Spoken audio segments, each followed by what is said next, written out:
Hey guys, thanks for joining us tonight. My name is Peyton Lauderdale and I'm the co-founder of Gathering Hope. And first of all, I'm so sorry about my voice, but if we put off things any longer, then who knows when my voice will be back. So anyway, I'm really excited to talk to you guys tonight. A couple of the things that we're going to cover are what is Gathering Hope? So who are we? If you're joining us from Oklahoma or even in Texas, you might not know who we are. So we're going to talk a little bit about that. We're going to talk about who we serve, why we do it, and then kind of what that looks like for us. So Gathering Hope, what it is we're a nonprofit organization based here in Aledo, Texas. And what we do is we provide community and resources to women after pregnancy loss. So, after miscarriage or infant loss, all included. So, what does that look like? So for us, that looks like the main thing that we do each year is in October, we host an annual gathering. And what the gathering looks like is it starts off with worship, and then we bring in speakers, and then the second half of that is dedicated to sharing your story with one another. Now, we never make anybody talk if they're not ready to or if they don't want to, but it is set aside time led by a table leader who will share their story with you, and then they'll start the conversation. And so we find that that's really powerful when women have a chance to look at each other and say, this is my story, these are my children, or this is my child, and this is what happened to me. And so there's so much value in sharing your story with one another. And so to me, that's my favorite part about what we get to do is we get to facilitate that special time with each other. And then the other things that we do is we've introduced quarterly socials this year. So that's, after you lose a baby, it can be really hard to socialize. It can be, you're not sure whether you should laugh or cry, or if it's okay to do either one of those things. If you laugh, do people think you're all better? Or if you cry, are you going to feel embarrassed? Hopefully you don't. But at our socials, they're just designed to connect with other people who know what you've been through and to remember what it is to smile and to laugh again. And if you cry, that's okay too. So it's all safe with us. And then the other thing that we have is an online community. So we have 2 Facebook groups, and everything that I'm talking about will be linked in the comments below. So don't worry about catching any of this right now. Just watch and listen for a little bit.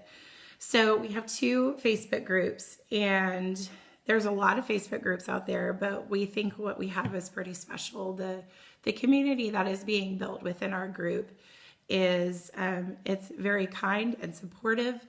And so we have our main group for Gathering Hope, and then we have one that is specifically geared towards pregnancy after a loss. And so I would encourage you, if it's you or someone that that you think might need to see this or know about Gathering Hope, I'd hope that you would share this video with them, and then also share those groups with them. So like I said, we'll have everything linked up below. And so like I said, we provide community for women after pregnancy loss. And then the other thing that we do is we provide or connect women to resources. So our annual gathering is held in October.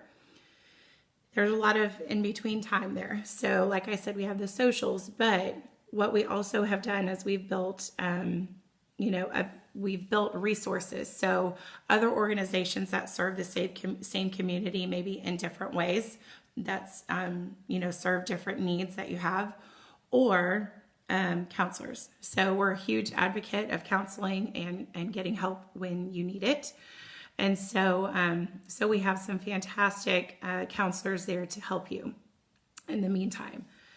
So the other thing that I would really encourage you to do is to check out our website, which is gatheringhope.net. And so you can I'm not going to spend a lot of time on it tonight, but I want you to spend some time getting to know us on our website, where you can find out how I met our co-founder Carol, and our story of how we found each other. And so it's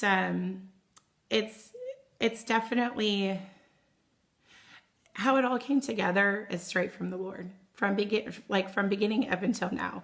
And it's just been such a blessing to see the Lord's hand through everything, every step of the way, from the people that the people He's put in our path, the people He's connected us to, the blessings that He has showered on our organization. So with that, we have somebody really special that I want to introduce you to. So when I said we have a gathering once a year, that'll happen in October. Up until this point, we have just done it in the DFW area. We've held it in Aledo and Fort Worth. This year it'll be in Fort Worth at Doxology Bible Church. And then we're also, which I'm so excited about this, and I can't wait to hear Melina share how this happened. But we're going to be doing a second gathering in Oklahoma. So if you are watching from Oklahoma, would you let us know and say hi? If you're watching from Texas, let us know too. So I would love for everybody to let me know where you're watching from. And if you can hear me, let me know. I hope I'm not just talking into the oblivion. But so with that, I am going to add Melina to the conversation. And so she's going to share a little bit about herself. She's going to share her story with us, and then how Gathering Hope made the leap from Texas to Oklahoma. So I'm really excited about that. All right. Give me just a second.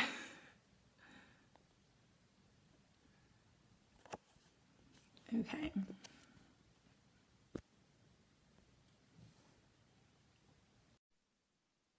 Adding. I'll cross your fingers. It worked. Oh, yay, it worked. Look how beautiful Yay. you are. So glad to see you. You too. Can you hear me? I can hear you. Okay. Yeah. Okay. Yeah. Yeah. Hi, everybody. If you could speak just a little bit louder, that'd be great. Okay.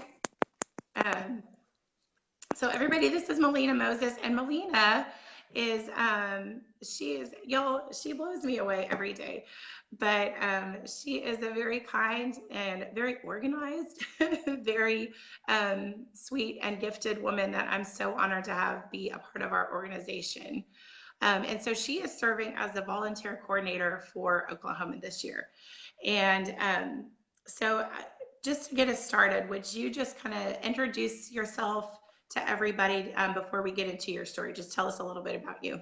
Yeah, so my name is Melina Moses, for y'all that don't know me, and I've been married for almost 8 years.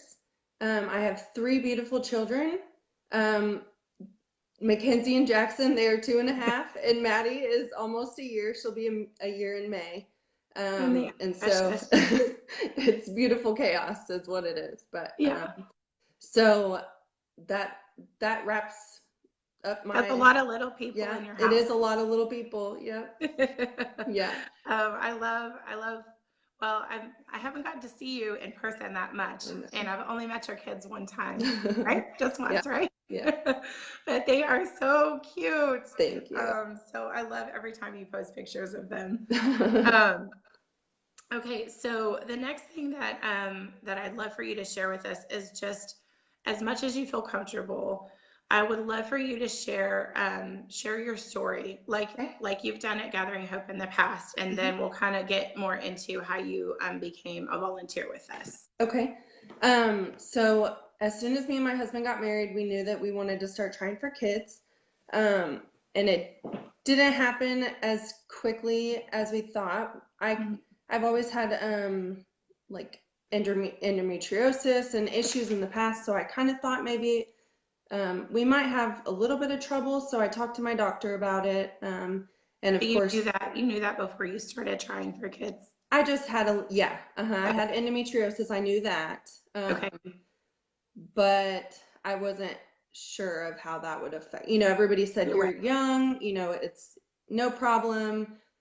So of course we were excited to start trying, Yeah. and when it didn't go as planned, we were not shocked, but you know. Yeah.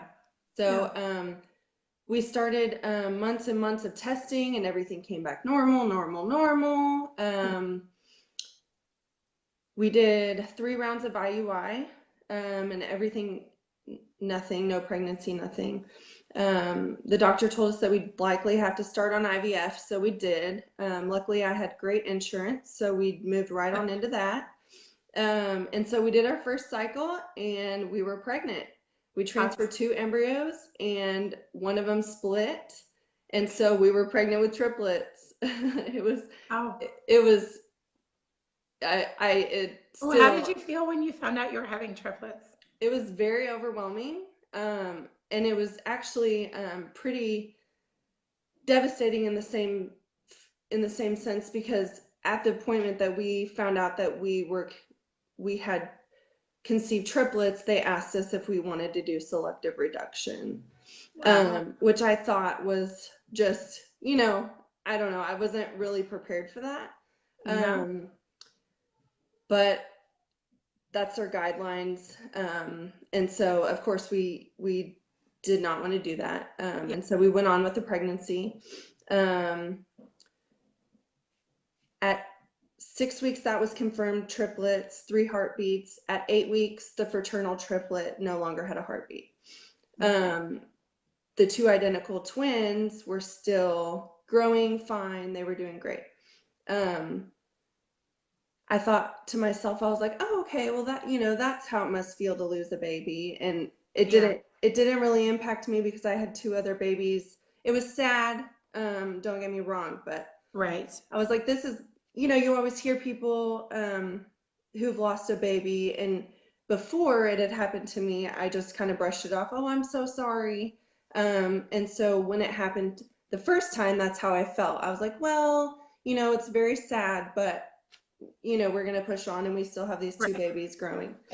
It wasn't until 12 weeks, and it was the first appointment that my husband was able to make it to, because he worked out of town. Okay.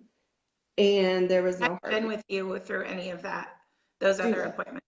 He had not been No, with you. no, Oh, wow. not Wow. even the transfer. Yeah, Oh, wow. yeah. Okay.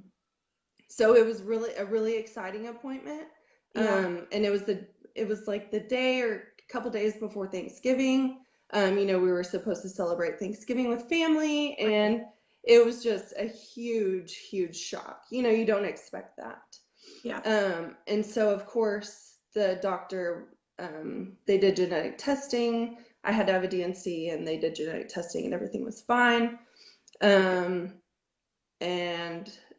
they didn't have any answers for me. So we moved into another fresh IVF cycle, Okay. just because I did have insurance, and we were wanting to store as many embryos as we could, Okay. with the insurance that we had, knowing that I was going to stay at home with them. Right. So we went into our second cycle. I had no worries about it at all. I felt at peace about it working. Mm. And the second, third, and fourth cycle, nothing. Wow. So we had, in between all of those cycles, there was a lot of, whys and whats, and testing, and the doctor was trying everything. He just wanted to give me an Right. answer. He did a lot of like, not experimental, but not like out of the norm Okay. testing. Yeah. Which another thing that he did was send me to an immunologist out of Chicago.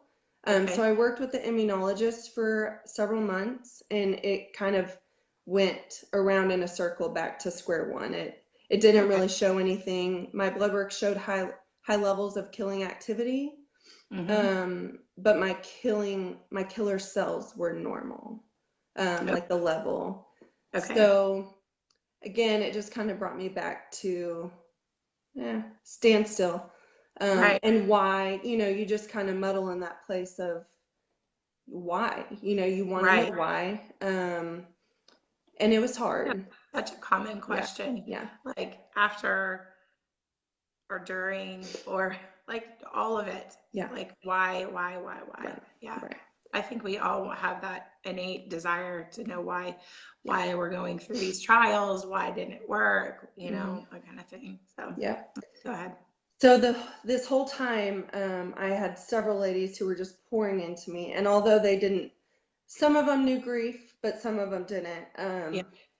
And that is really where I felt the Lord like just pressing into me and giving me these ladies in my life that did not let me give up.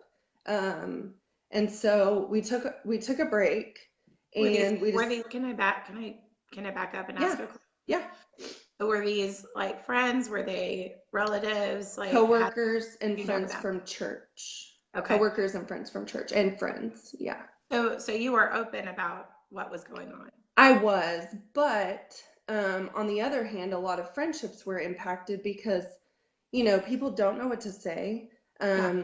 or they want to say something, but maybe it's the wrong thing, or your friends get pregnant and you're not pregnant, and they don't want to, they feel awkward about it, and Yeah. so it's just a really hard dynamic, as I'm sure you know.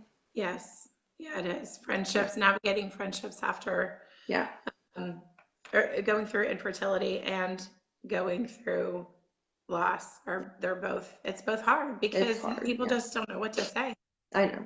Yeah. And yeah, sometimes they say the wrong thing. I know, I know, I know. I still even Grace, do. I grace from know. above is how that gets I fixed. still do. And so Yeah. that I'll get into this a little bit later, but really that's why I wanted to and why I started sharing my story like with MOPS groups, because I want other people to know how to be a good friend to their friend going through this. That's such a good point. Yeah. Yeah.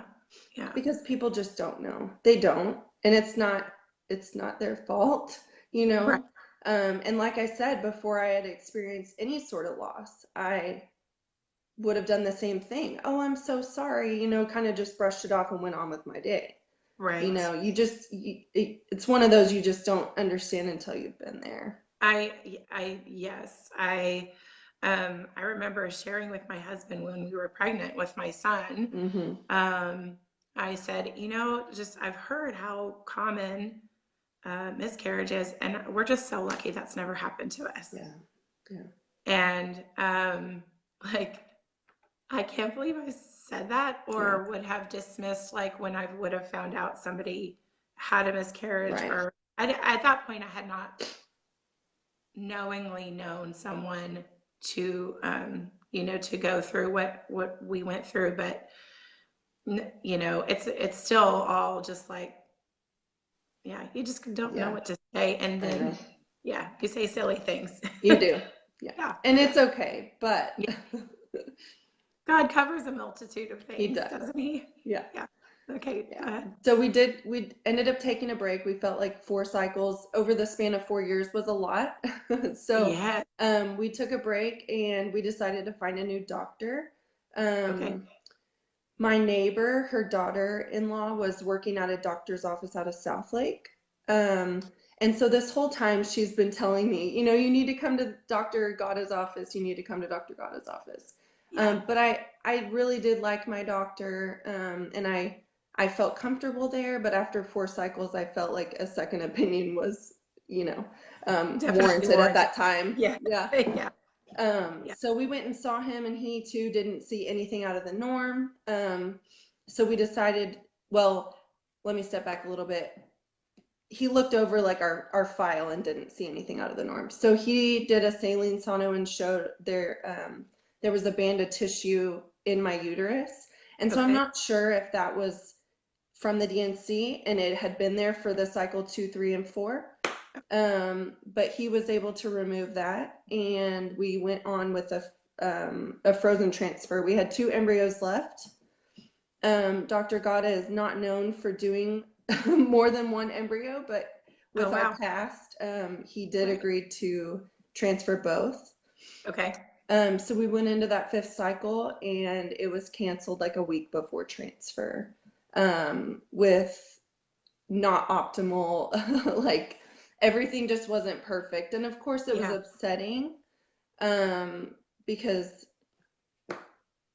it just is, it's a lot of Sure. waiting, fertility treatments and, all these tests. It's waiting, waiting, waiting. And yet again, we're hitting a roadblock.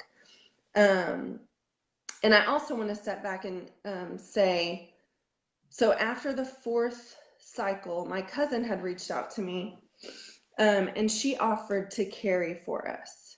Wow. And it was a huge blessing. And we thought that that was the answer. We were like, Yeah. here it is. We have 2 embryos left.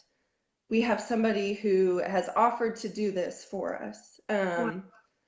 And we were like, this is the answer. Yeah. So we did move forward with testing. She had blood work done, and her and my husband's blood types, she had an antibody against an antigen that he carried. And Wow. so yet, here we are at another standstill. So fast forward back to our 5th cycle, it was canceled, and so of course we were bummed, but we started over, and everything was fine that time, and we went ahead with the transfer. And that's how Mackenzie and Jackson came too. Yeah. Very So cool. they were born at 30 weeks and 5 days. I was Oh, on, wow. I don't think yeah, I knew that. yeah.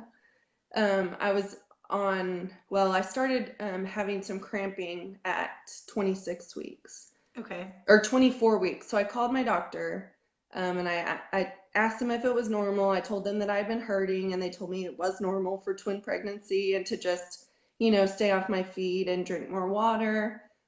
Typical protocol for any cramping that early. Okay. So at my next doctor's appointment at 26 weeks, I asked if they were gonna do an ultrasound. They were just gonna measure my cervix. They weren't gonna do an ultrasound, and I asked her, no, they were gonna do an ultrasound but not measure my cervix. Yeah. So I asked her if she would measure my cervix, and she said, well, we're gonna have to ask the doctor if we can do that, because it was fine the last 3 times. And Okay. so I persisted, and I didn't feel like something was right. And so she asked the doctor, and of course my cervix had thinned almost all the way. So they were like, the good news, babies are fine, but you're going to labor and delivery. And so in that moment, I just remember being in a hospital bed, which I'm sure you know, with an incubator, and you're not supposed to be there. You're not supposed to be there. The incubator's not supposed to be there. Right. And I just remember that feeling, and I don't think I'll ever forget it. The neonatologists were coming in, giving us worst case scenarios if your babies are born this That's early. terrifying, right? Yeah. And Yeah. of course, they can't really give you like an answer. They just tell you kind of what you might be able to expect. Right. Right. We were able to stay in the hospital for 5 more weeks, and so we almost 6. So we delivered them at 30 and 5 days. Okay. And Mackenzie was baby A, and she was 3 points. They were 3.4 and 3.6, and I can't remember which was which, but It's okay. Remember, you have a yeah, lot of little people yeah, in your house. yeah. So they were in NICU for 5 weeks, 5 or 6 weeks. Okay. Okay. So that was a journey in itself also. But we had a great community. Our neighbors left us meals in our fridge every night. It was just incredible. And the community that we had in Texas was amazing, Yeah. which is why I left Texas kicking and screaming, because I bet you we did. we did have an amazing community there, and it was just right there, right available to us right there. So Yeah. Yeah. um After I so drove fast to your forward. old house to pick up something from you, I was like, oh, I'm so sorry I we had to know, leave. Because I could just we like did feel love it it. driving into the neighborhood that you guys Yeah, had such a great community there. thank you. Yeah. Yeah, Yeah. so what I we bet. had I there bet. was great. And that was one of the main things when we had to leave, which I'll get to in a minute. But it was just a fast and furious. We're moving, sold our house in one day, and off we went to Oklahoma. So here we Wow. are. Wow. Wow. Yeah. It was like a month Um, period. They announced that we were gonna move, and then we got the house ready, we listed it, and then we were, yeah, gone. wow. Selling in one So day, though, there's something to that, I like, know. to happen, unfortunately, I right? know. Yeah. Yes. So backing back up to the twins came home. They came home at 6 weeks. The newborn stage was forever long. Yeah. Forever long. My husband was able to stay at home for quite some time, and then he got a job in the office so he could be at home, which Okay. was great. And then That is at awesome. 11, yeah. And then when the kids were 11 months old, I found out that we were pregnant with Maddie spontaneously on accident.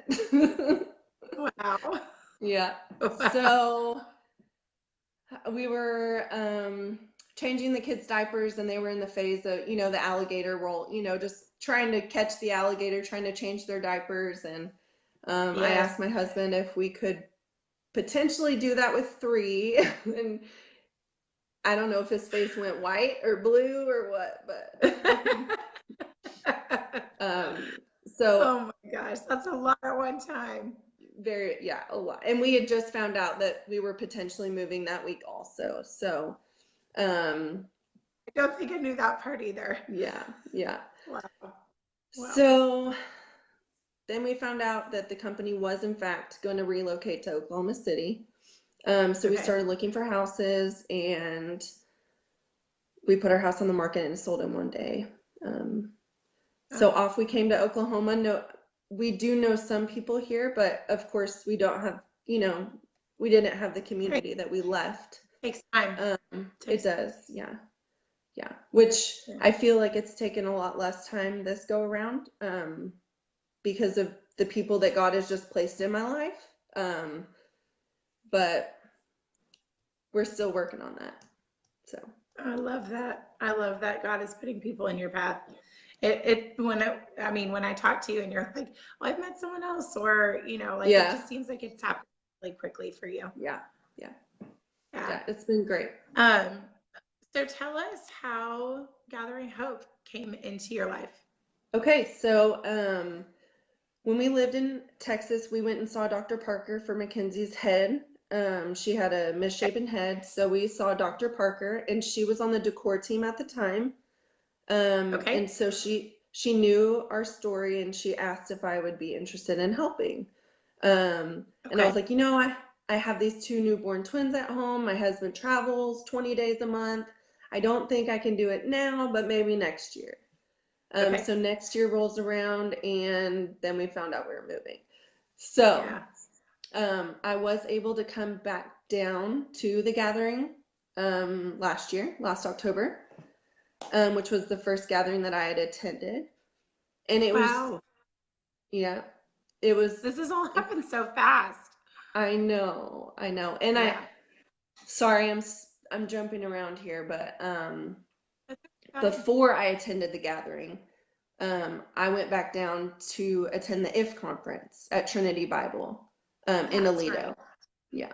Yes. So I went with I had no friends here. We hadn't been planted in a church yet. I had my MOPS Mhm. group, which they've been so phenomenal as far as my volunteers and helping me here.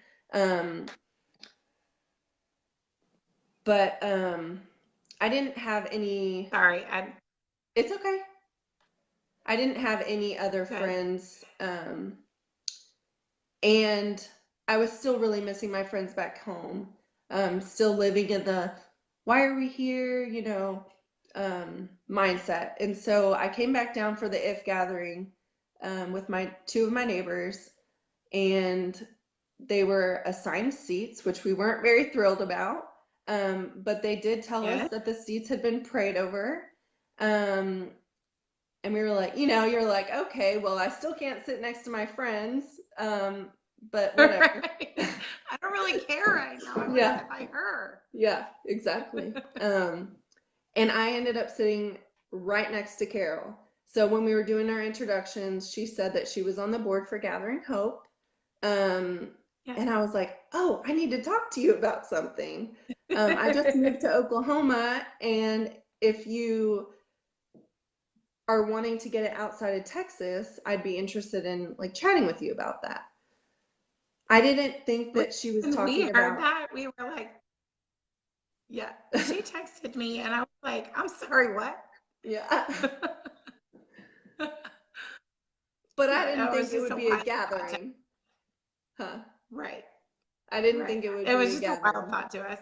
Yeah. Yeah, I was just, I was thinking maybe it would be like a Bible study or a small group. I could do something like that.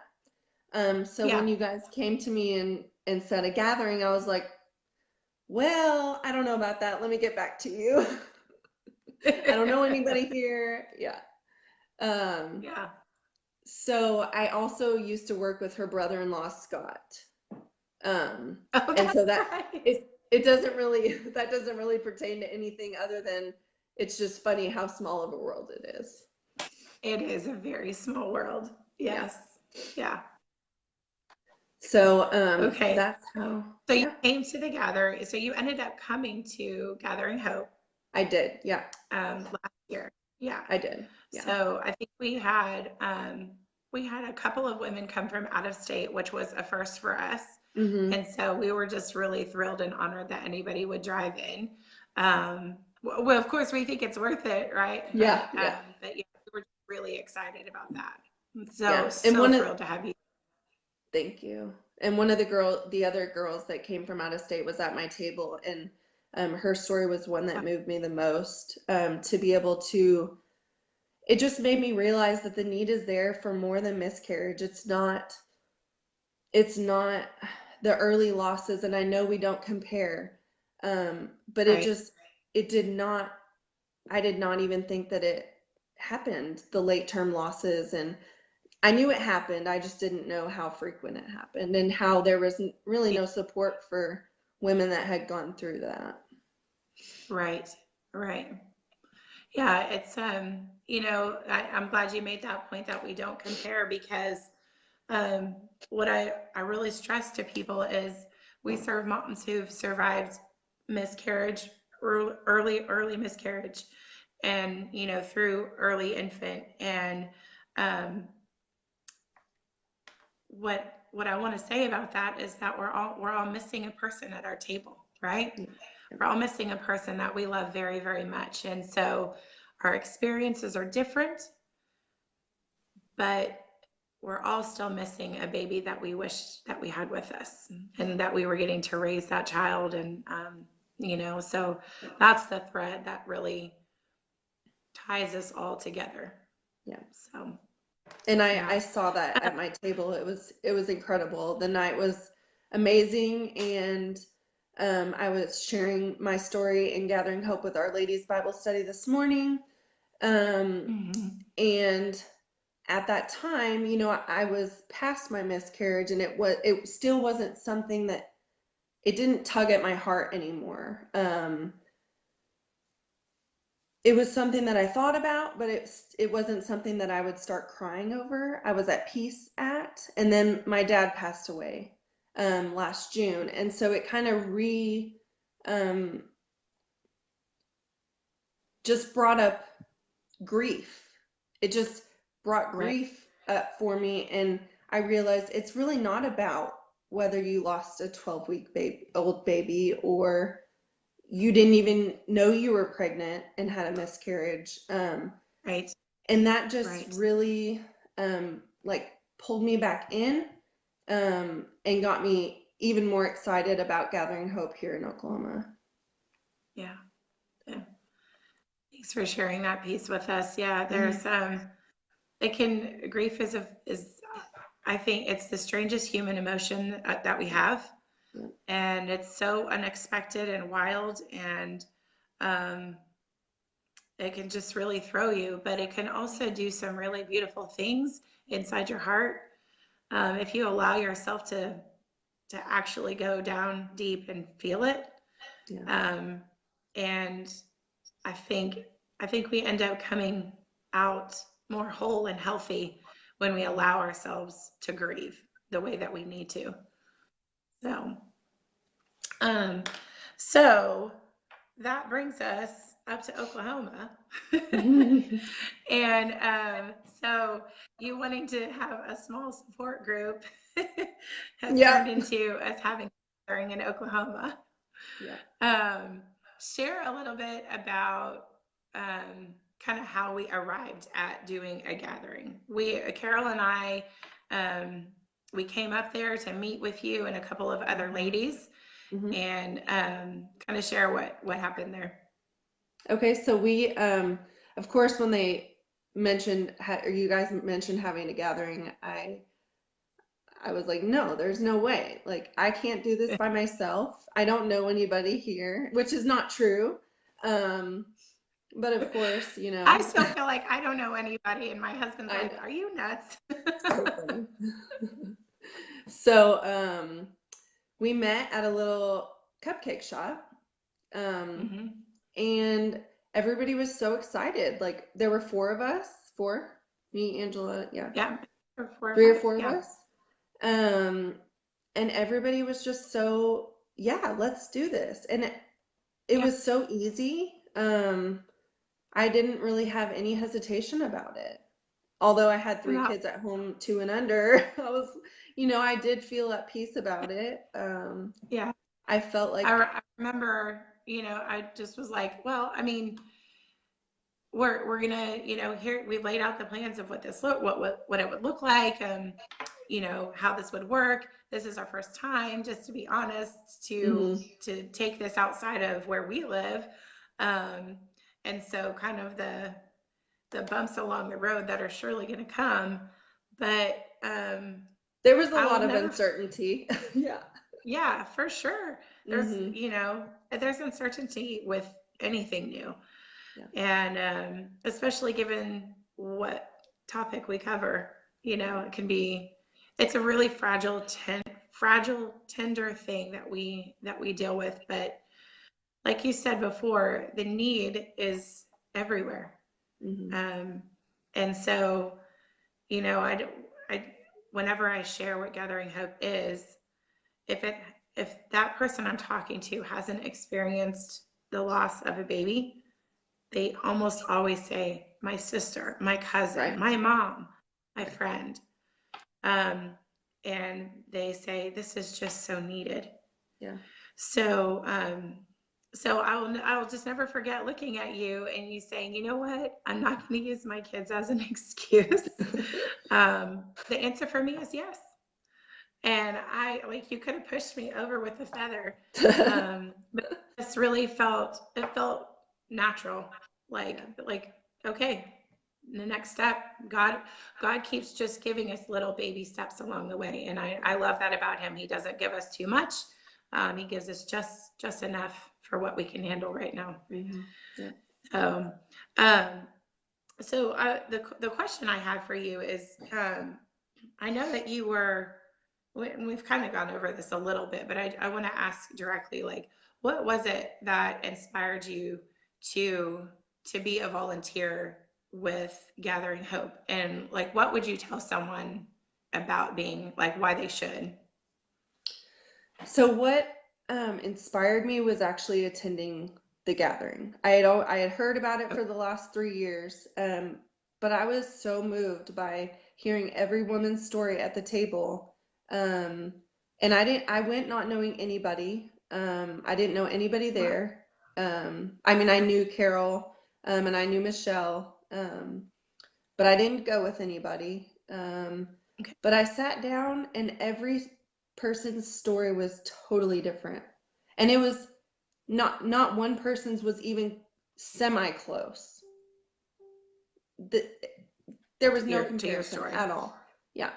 There were early losses. There was a girl who lost her 18-month-old daughter, and that just broke my heart. And Mm-hmm. up Yeah. until that point, I had been just sending little notes to friends, encouraging them who had gone through losses or who I knew were going through like treatments and stuff. Um, Mm-hmm. and it was just to hear the happiness from just a little note, in a time that you feel so alone. Like you don't, nobody, nobody cares, or nobody understands. And I just wanted to be the friend that I wish I had during my treatments. Um, Wow. and so when the opportunity for Gathering Hope came up, I was like, well, I mean, I'm not already doing that, but I'm sending notes, and I can have this platform to go bigger, Right. Right. Um, Right. and here we are in Oklahoma City. I'm like, how did we get here? But here we It's are. totally the Lord.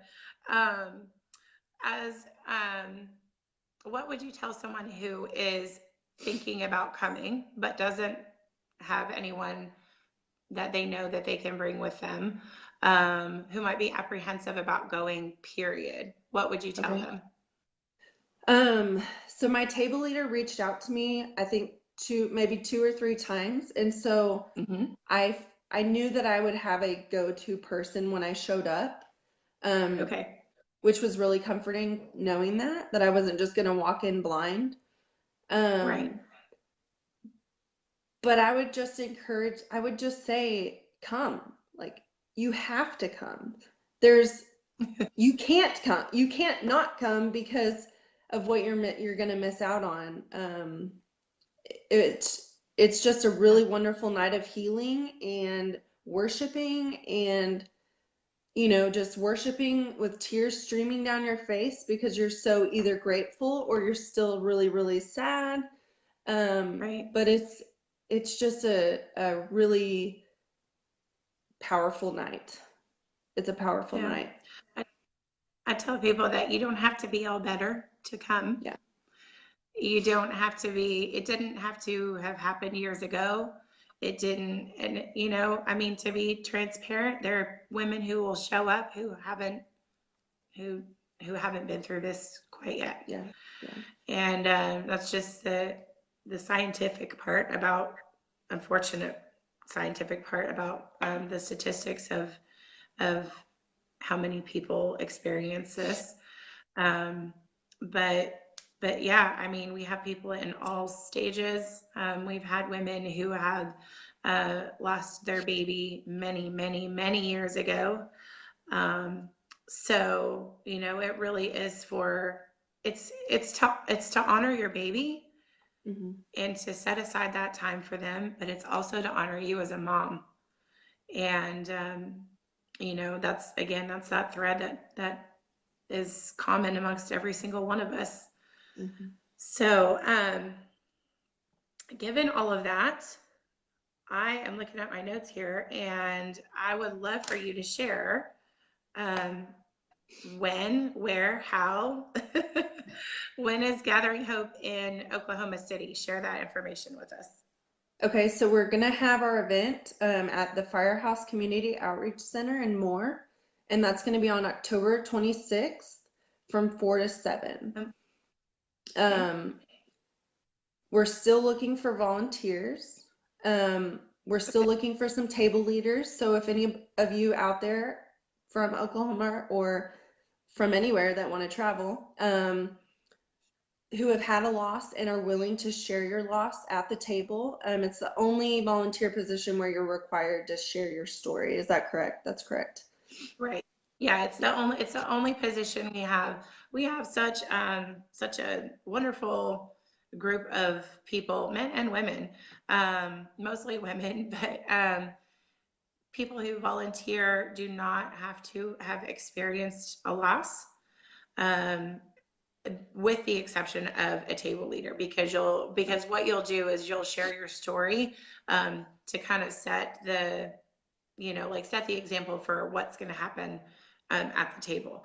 And the other thing that I would encourage people, if you're thinking about being a table leader, is we give you the list of questions. So it's not on you to come up with all the things to say other than to share your story at the beginning. So So yeah, that's the only position that we have that we do require you to have experienced loss yourself.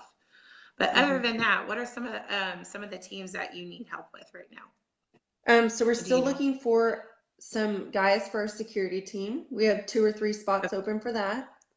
Um, Okay. we need somebody on our publicity team, and then Okay. I'm looking for a greeter, somebody to lead the greeter team. A greeter leader. Yeah. Yeah. Yeah. Okay. But really, Okay. we're doing great with volunteers. We do still need some, but I'm happy with where we are right now with our volunteers, Okay. and getting our Awesome. teams structured, and yeah. Okay.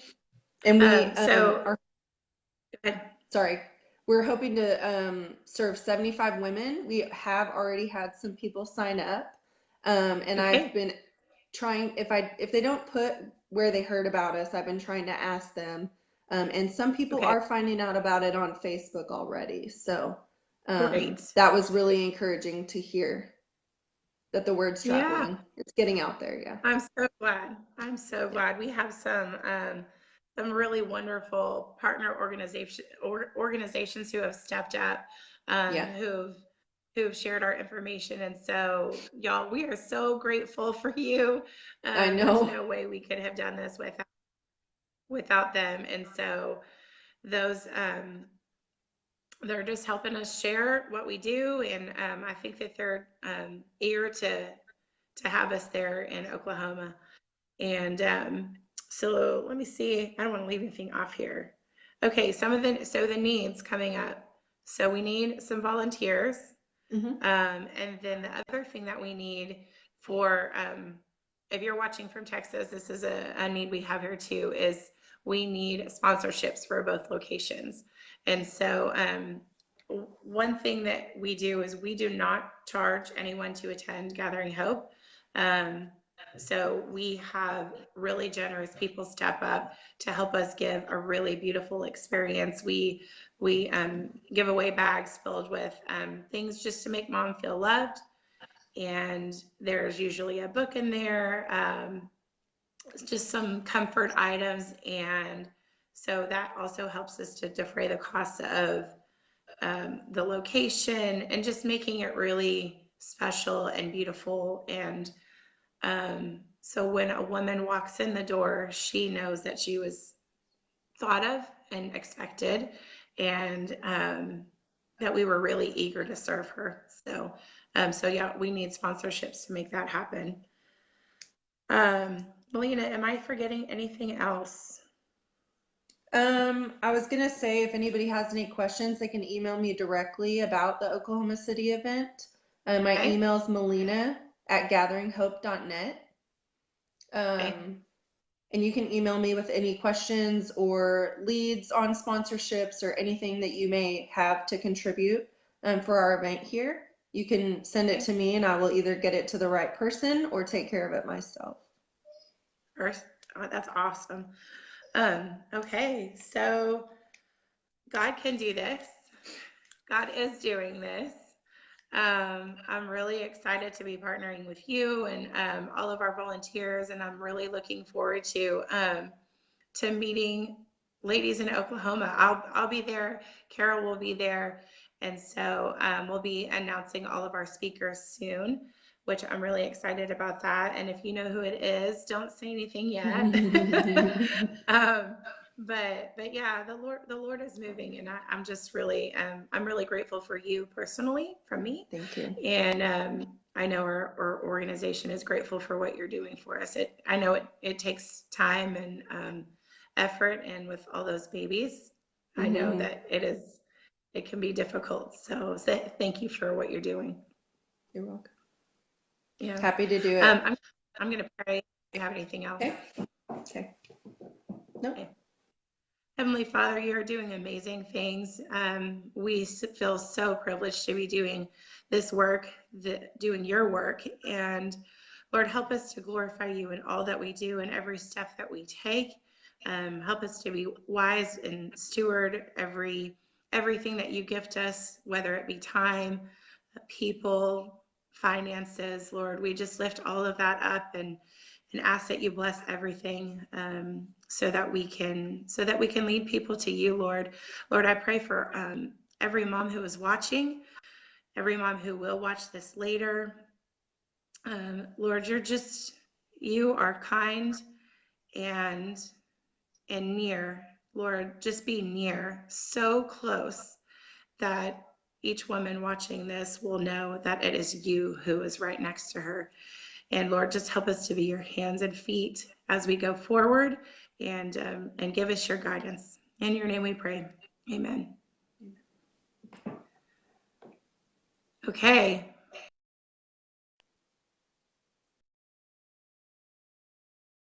You're frozen. Yeah. Okay. All I said was thank you, Jesus. Oh. You're frozen. Thanks for watching, guys. We are wrap it up. But thanks again for being on here, and we'll see you soon. Yeah. Bye. Bye.